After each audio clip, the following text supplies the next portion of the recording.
Martine, oui, André aussi. Donc, monsieur Didier Mir a interviewé tout de suite. C'est parti. Alors, bonjour monsieur Didier Mir. Bonjour. Je vous remercie pour votre livre déjà, avant, parce que c'était pour moi un régal. C'est un livre superbe, pour plusieurs raisons. La première raison, c'est que vous arrivez à mélanger votre vie personnelle, vos sentiments, votre histoire, avec l'histoire de ce village, qui est un village un peu oublié, qui est le village de Provès, que les gens ne connaissent peut-être pas, mais vous allez un petit peu, peut-être en raccourci, nous raconter un petit peu l'histoire de ce village, si ça vous convient. Bien sûr, oui. C'est moi qui vous remercie déjà de m'accueillir ici. Et ce que, dans cette multiplicité des points de vue, j'appelle ça une lecture kaléidoscopique un peu, puisque l'histoire même du village, c'était pas vraiment mon propos, c'était plutôt l'histoire du moment où il a été vidé. Le propos, c'est l'histoire de l'expropriation des derniers habitants. Et l'histoire des habitants. Et l'histoire des habitants, forcément. Et donc, d'aller à la rencontre des gens qui ont vécu cette expropriation, qui s'est passée le 7 juin 1974, et qui a été menée pour les derniers réfractaires, puisque beaucoup de personnes expropriées étaient parties bien avant. Mais en 1974, il était toujours habité. Il y avait encore, je ne vais pas dire de nom pour pas dire de bêtises, mais il y avait encore plusieurs familles.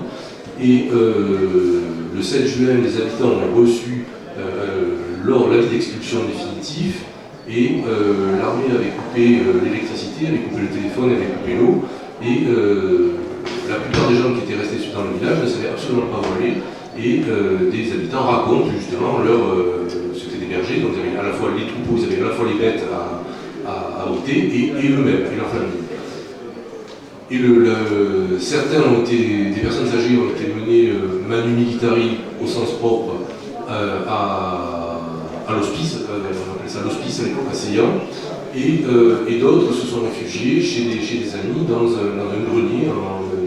Il y a eu Alice Fabre qui a 92 ans maintenant, qui va très bien, mais qui raconte comment, avec son mari, elle a ouvert une boîte de paille dans un grenier, ils ont tendu des toiles de jute pour faire, c'était plusieurs familles, pour essayer de faire des cloisons et avoir un peu d'intimité. Ils ont vécu là pendant 4 mois, jusqu'à le temps de trouver autre chose. Donc cette expropriation-là a été extrêmement violente. Ils laissent des traces. Moi j'ai rencontré maintenant leurs enfants, leurs petits-enfants, tous les ans à la chapelle de Saint-Romain, qui est sur le camp de Conjuers, les anciens se réunissent. Donc on en est à 5 générations plus tard. Et pour dire que l'histoire se perpétue et que ça ne s'est pas arrêté, il n'a pas suffi de mettre ces gens-là dehors pour que l'histoire s'efface. Alors même que je faisais des entretiens vidéo pour ce qui se passe actuellement, mais pour les habitants de Provès, il y a un petit garçon de 7 ans qui est venu me voir et il m'a dit « Moi aussi je veux te parler de Provès ».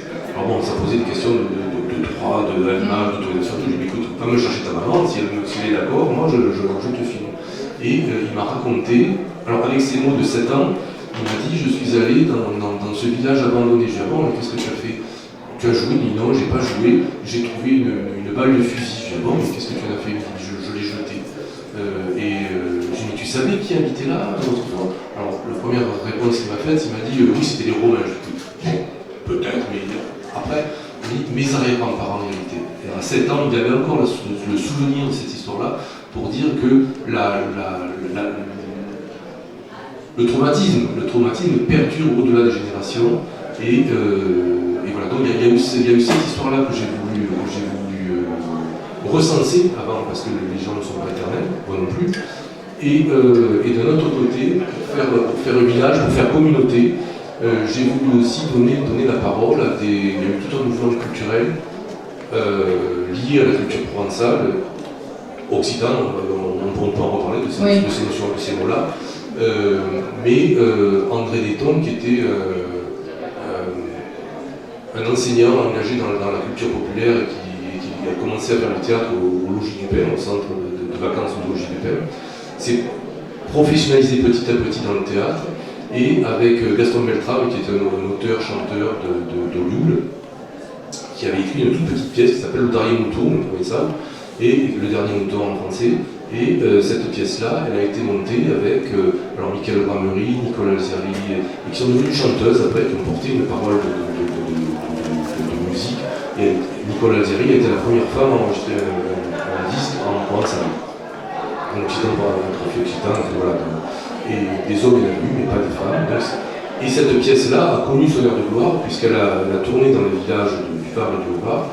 Mais 2 ans de suite, en 70 et 71, ils ont joué au Festival d'Avignon.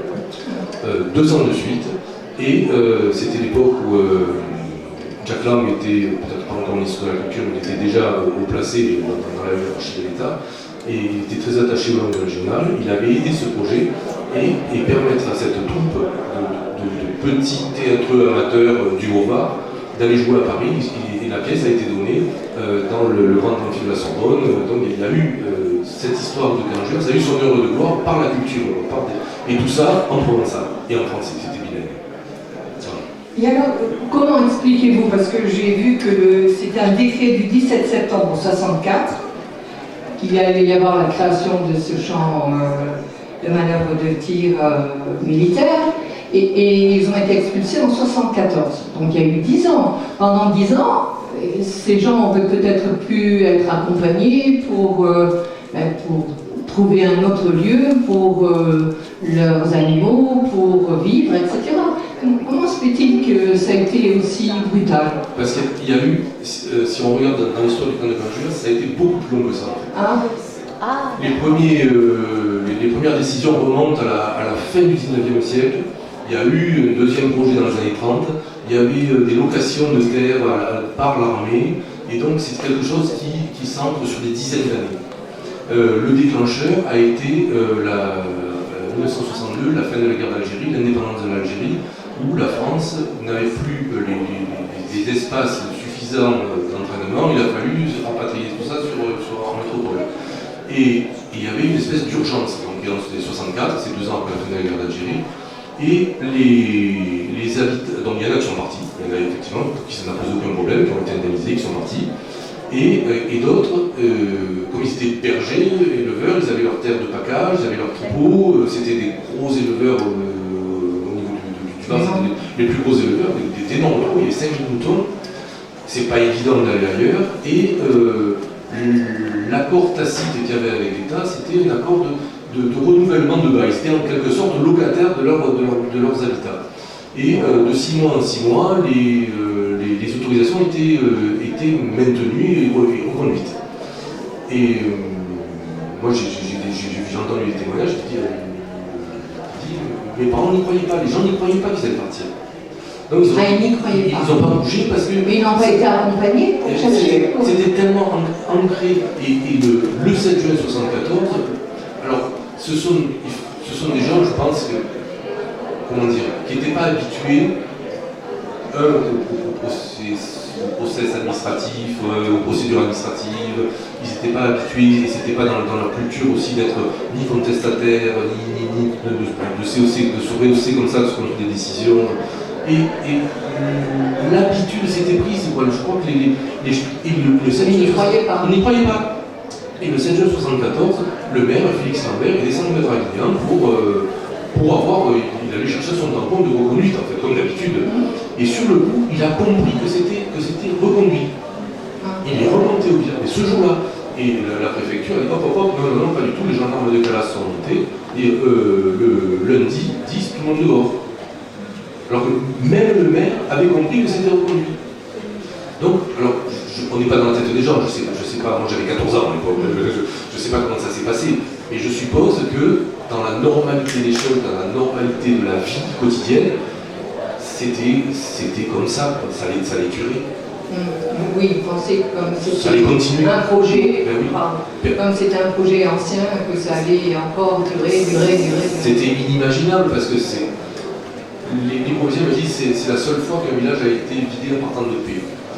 Non, c'est la deuxième fois.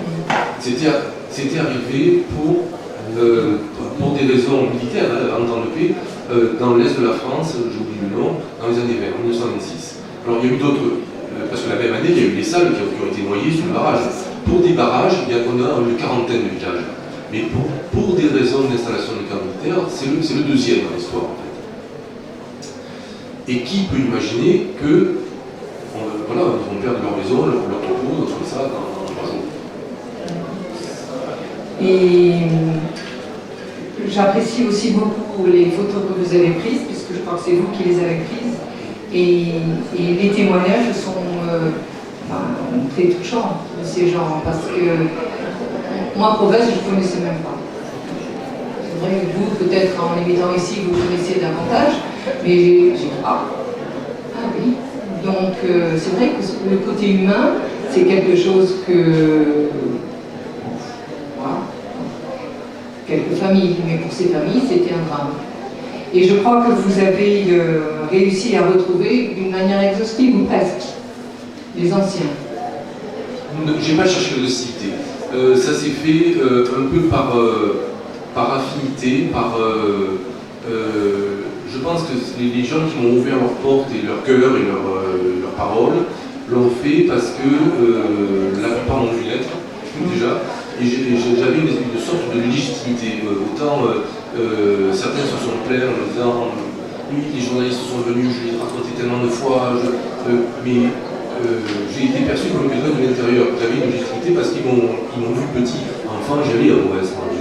Oui, votre maman était ma mère est passée tous ces étés, j'y suis allé jusqu'à 6 ans, parce qu'après on est parti d'Afrique. Mais voilà, donc petit, je faisais partie un peu de cette grande famille-là. Et j'ai pris beaucoup de précautions oratoires, je ne voulais pas heurter, je ne voulais pas les laisser, je ne voulais pas les farfouiller dans un passé qui pouvait être douloureux.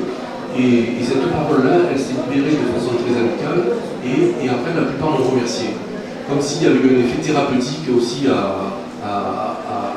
écouter et à permettre que cette parole soit exprimée. Alors cette parole, pourquoi avez-vous tenu à ce qu'elle soit en occitan, traduite en occitan? Alors, les gens n'ont pas parlé en occitan, ils ont parlé en français. Quand ils ont parlé en français, j'ai fait la version en occitan. Quand ils ont parlé en occitan, j'ai fait la version en français. Ah d'accord, il y en a quelques-uns parmi eux qui parlaient en occitan. Oui. Ben, Yvette Brémond, qui est là, était non francophone à sa naissance. Elle a appris le français à l'école. Voilà. Et donc, on a fait l'entretien en provençal. Donc, ça marchait dans les deux sens. Je n'ai absolument pas imposé de langue. Je ne vois pas au nom de quoi j'aurais pu avoir. Voilà. J'ai laissé toute liberté aux gens de s'exprimer dans la langue qu'ils voulaient. Et pourquoi j'ai intégré, parce que ce livre est bilingue, il faut le dire, il est bilingue, je l'ai écrit en occitan provençal. Parce que le provençal fait partie du grand espace occitan, et parce que pour moi, symboliquement, l'expulsion de ce petit peuple-là, c'est l'éradication aussi d'une culture, d'un mode de vie, d'une culture millénaire, une culture pastorale millénaire, et avec ce petit peuple-là, la langue et la culture sont parties. Voilà. Et on pourrait le mettre à une plus grande échelle, de l'effacement progressif des langues occitanes, si on peut le dire comme ça, de la langue provençale. Je ne suis pas à cheval sur les mots, je suis à cheval sur les effets éducatifs du fait que cette langue ne fasse pas partie du système éducatif, qui est une grande ignorance, et ça on le retrouve qu'en France. L'UNESCO commence à pointer la France du doigt pour sa politique linguistique, justement. Parce que quand on va en Italie, quand on va en Espagne, les langues cohabitent, pas toujours de façon apaisée d'ailleurs, ça peut poser en Espagne, le catalan, le basque sont enseignés à l'école jusqu'au lycée, même si quelquefois ça pose des problèmes politiques, de pouvoir. En France, il y a le monolinguisme, mais comment dire, le monolinguisme monolithique, radical, indestructible, idéologique. Et dès qu'on sort de ce monolinguisme-là, on est dans les patois, mais oui, mais vous n'êtes pas foutu de vous entendre d'un village à l'autre, vous allez dire différemment. Oui, parce que l'occitan, c'est une langue multiple, c'est comme un bouquet de fleurs, où le provençal, le niçois, le gascon, le gabot, le vivaro-alpin en termes linguistiques, l'auvergnat, tout ça, ça fait l'occitan. L'occitan en soi n'existe pas. L'occitan pur, comme on dirait le français, ça n'existe pas. Alors, il n'y a pas de dictionnaire occitan. Bien sûr que si. Il y en a des dizaines de dictionnaires, il y en a même des dictionnaires en ligne. Il y a même des dictionnaires en ligne Un des premiers à le faire, c'était Frédéric Mistral, qui ne l'a pas fait que pour le provençal. D'ailleurs, le trésor du Philippe, quand on le regarde, il y a le terme en provençal, mais souvent, il y a l'acception en gascon, en languedocien, il y a à Toulouse, dans l'Auvergne, et il avait déjà cette notion, on appelle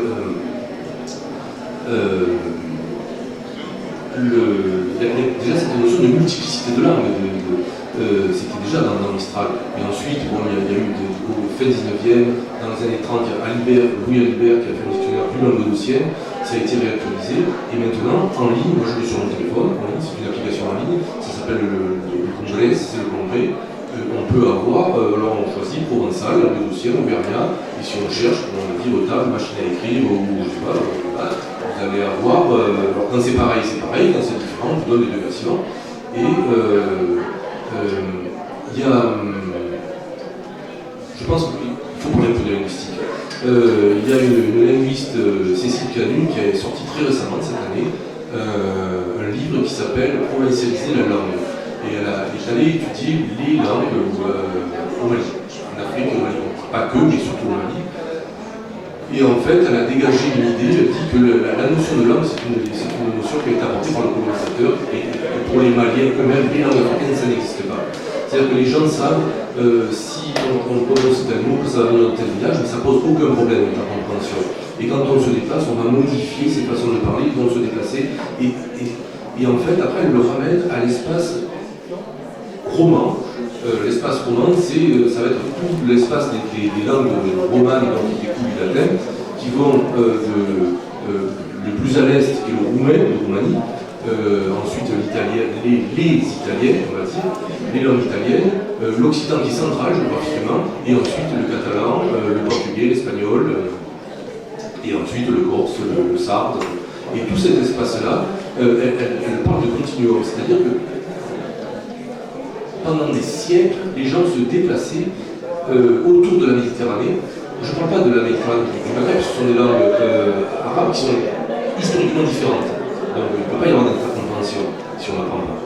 Mais au sein des langues romanes, il y a intercompréhension, il faut faire un petit effort. Il y a une posture intellectuelle que je cite souvent et qui me plaît beaucoup, c'est de Ferdinand de Saussure, un Suisse, qui disait que quand on veut communiquer avec quelqu'un, il y a deux posture psychologique à avoir. Il y a l'esprit de clocher, notamment pour l'Occitan qui est multiple, il y a l'esprit de clocher ou la force d'intercourse.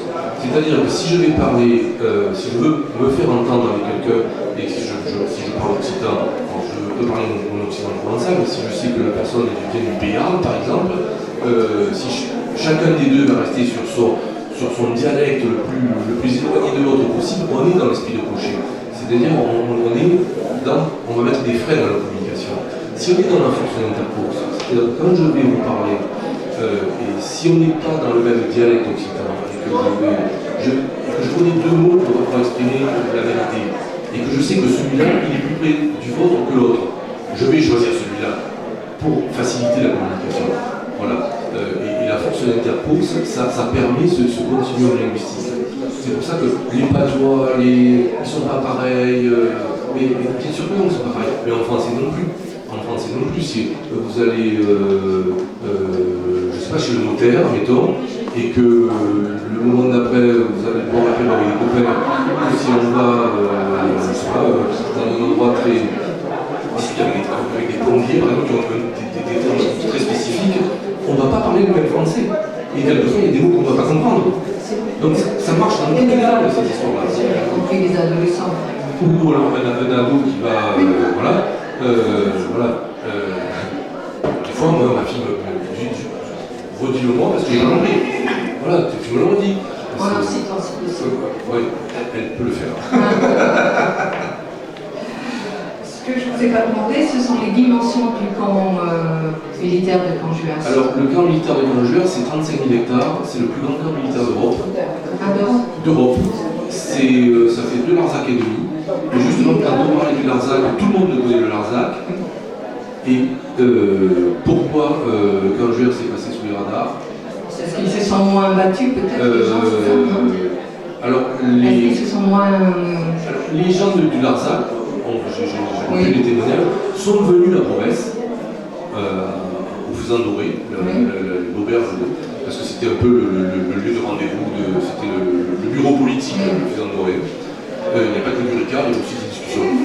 Et pour comment dire, prendre un peu la température et voir pourquoi ça avait échoué.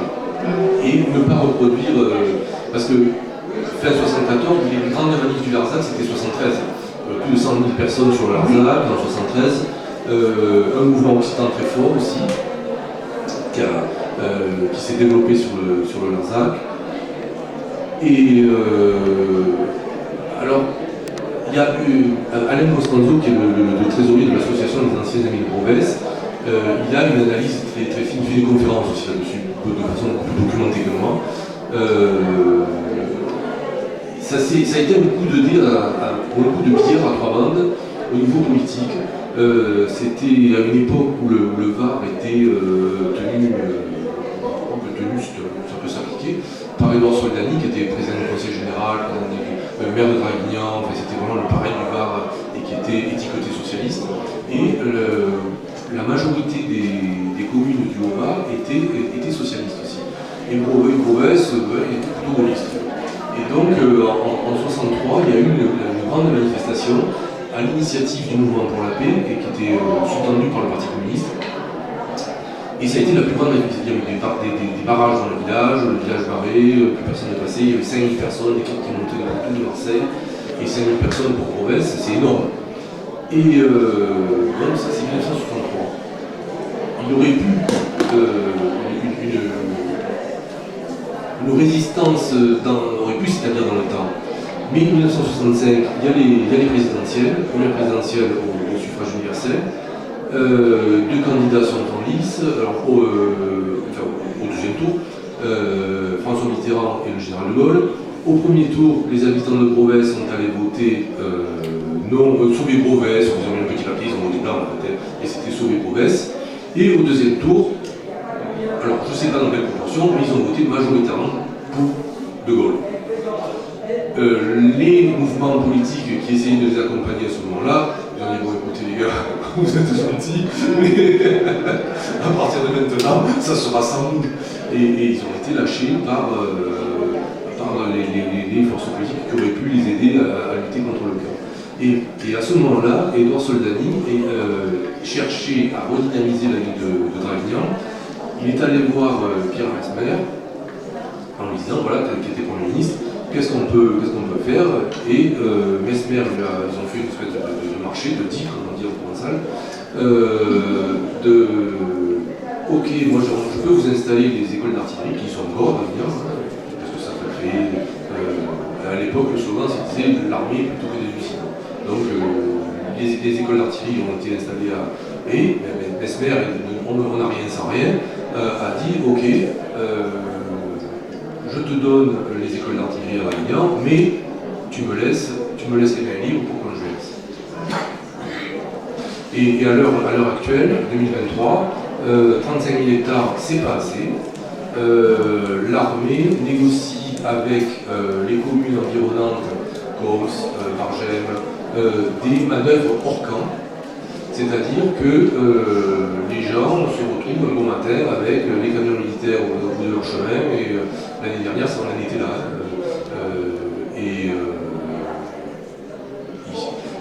C'est une conseillère municipale de la commune de Causse qui m'a dit ça, et elle me dit de toute façon les élus actuels n'opposent aucune résistance, parce que cette histoire-là, ils ne la connaissaient pas.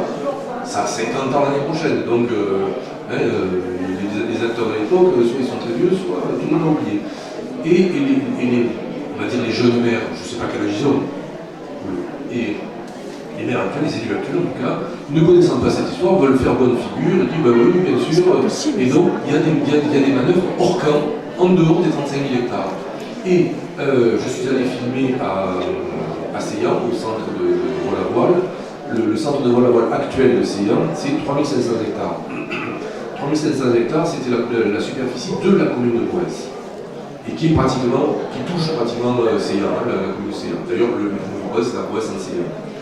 À l'époque, il y avait une vingtaine d'adhérents au club de vol-à-voile, et ils ont dit, ben non, écoutez, quand même, on ne va plus pouvoir faire le planeur, on est bien malheureux, et donc, il y a eu une mesure d'exception, et l'armée a dissocié 3500 hectares pour que le club de vol-à-voile, c'est une question de prendre l'air chaud, puissent continuer à faire du plein air tranquille, et ils le font encore. Merci, ils vont bien, ils disent encore, je l'ai filmé au printemps. Et ce qui a été accordé à ces 20 personnes-là, maintenant ils sont sûrement beaucoup plus que ça, hein, mais à l'époque c'était même, l'État l'a refusé aux 80 familles de bergers qui étaient sur Beauvais et qui ont dû quitter leur terre, Et pour l'anecdote, mais peut-être vous le raconterez un petit peu mieux que moi, c'est que même les gens qui sont nés à Provence n'existe plus sur le plan administratif. On ne peut pas, voilà. Les archives de Provence ont été englobées par la commune de Seillan. Au niveau administratif, je ne sais pas exactement comment ça s'appelle, mais Provence en Seillan, c'est un quartier, c'est la vécu de Seillan, et il y a le panneau Provence en Seillan, mais c'est Seillan. Et c'est Seillan qui a les archives de Provence. Et quand les habitants de Provence veulent faire refaire leur carte d'identité, la machine informatique leur dit, alors vous êtes né quel jour? Moi, voilà, moi c'est le 11 décembre 1960, bon, je suis à Provence. Vous êtes né à Seillan? Non, je suis pas à Seillan, je suis à Provence. Mais oui, on n'a pas là. Provence n'existe pas, on n'a pas. Donc, la plupart ont fait des passeports, parce que sur le passeport, le lieu est modifiable. Le lieu de naissance est modifiable. Alors qu'à l'écran, les logiciels et tout, voilà. Pour une carte d'identité, c'est pas modifiable, pour un passeport, ça l'est. Donc, je vous dirai pas tous, mais certains ont gardé leur vieille carte d'identité jaune de l'époque, là, où il y a écrit Provence dessus, et se font faire des documents d'identité passeport pour avoir écrit Provence. D'accord. Et en fait, qu'est-ce qui vous a le plus passionné dans cette recherche que vous avez faite? Est-ce que ce sont les gens? Est-ce que c'est la lutte qu'ils ont menée? Est-ce que c'est le fait d'avoir été anéanti, ou le village anéanti? Ou c'est parce que vous y avez vécu vos vacances quand vous étiez enfant? Et parce que c'est occitan, enfin provençal. Oui, je pense que la vraie raison est de l'ordre psychanalytique. parce que ça a été une espèce d'émergence, comme ça, mon éditrice, après mon premier ouvrage, elle m'a dit qu'est-ce que tu vas faire? Je vais faire un livre sur Provence. Mais oui, tu dis ça. Et en fait, pour essayer de répondre de façon brève à votre question, je pense que le plus important pour moi, ça a été ce chemin, cette démarche de recoller des morceaux, de recoller des gens que j'avais croisés depuis très longtemps. André Netton, j'habite à Toulon, j'habitais dans le même rue que lui, je ne l'avais jamais vu. Des gens voilà, qui m'ont connu depuis toujours, je me suis rendu compte, j'avais écrit tous les noms sur une feuille et en essayant de faire les liens. Et je me suis rendu compte que dans ma vie, énormément de gens avaient un lien avec Provence. Et je pense que l'essentiel du travail, ça a été de reconstituer ce petit monde-là et de le mettre en lien. Et ça a suscité des suites. André Netton à Toulon, là, au Théâtre de la Méditerranée, je viens d'apprendre la semaine dernière, il va programmer les anciens, les anciennes aussi, les chanteuses, sur un spectacle avec des jeunes, Sébastien Pseila, qui est un jeune et qui chante en provençal, pour faire le lien aussi d'une génération à l'autre, pour faire passation à la fois de mémoire, à la fois d'histoire et de culture et de langue. Je vous remercie, en tout cas c'est vraiment passionnant. Passionnant. Merci à vous. Donc les innombrables.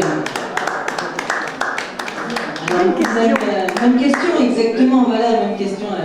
Est-ce que dans l'auditoire, il y a des personnes qui voudraient intervenir? Oui, enfin une question ou bien une réflexion plutôt. Quand vous avez parlé des maires des petits villages, alors je suppose que c'est les maires de Bargem et tout ça. Et comme moi je suis quand même très très étonnée que même jeunes soient-ils, ils ne se sont pas appropriés l'histoire du village. Je trouve ça, personnellement, ça me choque un petit peu quand même. Parce que Provence, bon d'accord, c'est pas connu, mais je veux dire c'est à côté. C'est pas dans les Hautes-Alpes, c'est pas dans un autre département, c'est à côté. Et s'ils ignorent même la naissance de ce village ou la mort de ce village, enfin je trouve ça grave quand même, non? Enfin moi c'est mon opinion, hein, mais bon, voilà. C'était juste une réflexion. L'ignorance dans beaucoup de domaines est désespérante. Oui, mais lorsqu'on est élu d'un village, village, il me semble que c'est un minimum. Je suis d'accord avec vous. Il me semble que c'est un minimum. C'est limité en fait.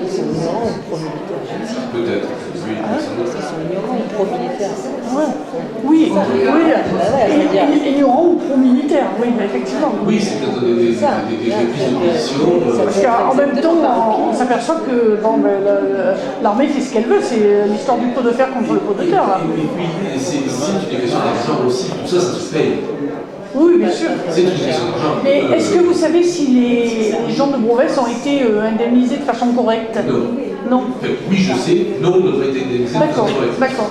Parce que, et pour une raison simple, on reparle d'inflation actuellement, c'est-à-dire que l'enveloppe a été fixée dans cette année. En 1974, 10 ans a été passé et le foncier avait plus la valeur.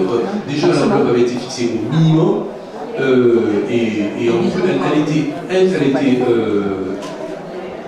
bandit. incompressible. Elle était fixée dès le départ et on ne pouvait pas rajouter un centime de plus.